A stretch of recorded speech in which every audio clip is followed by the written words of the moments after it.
আজ বিকেলবেলা আমি আর মা একটু ঘুরতে বেরিয়ে পড়েছিলাম। বিকেল মানে ওই দুপুর দুপুর করে বেরিয়ে পড়েছিলাম আর কি ঘুরতে। আর এই হচ্ছে আমার মা। মায়ের সম্পর্কে একটু বলি, মানে সদ্য অপারেশন হয়েছে পায়েতে, মানে 19টা মতো সেলাই আছে, তাও সেই পা নিয়ে এসে হেঁটে চলে বেড়াচ্ছে। 2 বছর আগে মায়ের পা ভেঙে গেছিলো, তো সেটারই আজকে পাত খোলা হয়েছে। আজ না, মানে অনেকদিন আগে আর কি পাত খোলা হয়েছে, তোর সদ্য অপারেশন হয়েছে।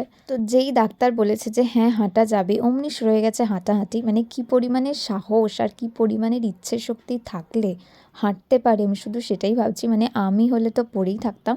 আমি কেন, যে কেউ হলেই পড়ে থাকতো। 19টা সেলাই কম না। আর যেহেতু মানে পায়ে তো অনেক ব্যাপার, হাঁটতে কিন্তু প্রচুর প্রবলেম হচ্ছে। ইনফ্যাক্ট মানে ভালোভাবে হাঁটতেও পারছে না, তাও সে সারা দিন হেঁটে চলে বেড়াবে আর কি। সেলাই খোলা পর্যন্ত হয়নি, সেলাই খোলা হলে যে কি করবে কে জানে। এখন আমরা যাচ্ছি কুকুরছানা দেখতে, কিন্তু কুকুরছানা আমি দূর থেকে দেখতেও পেয়েছি, কিন্তু ভিডিওতে রেকর্ড করা হয়নি, মানে ক্যামেরা বন্দি করতে পারিনি। কিন্তু অনেকগুলো কুকুরছানা হয়েছে, আমি মাত্র একটাকেই দেখতে পেলাম। কিন্তু কাছে এসে দেখি একটাও কুকুরের ছানা নেই। চল আজকের মতো এই পর্যন্তই, টাটা।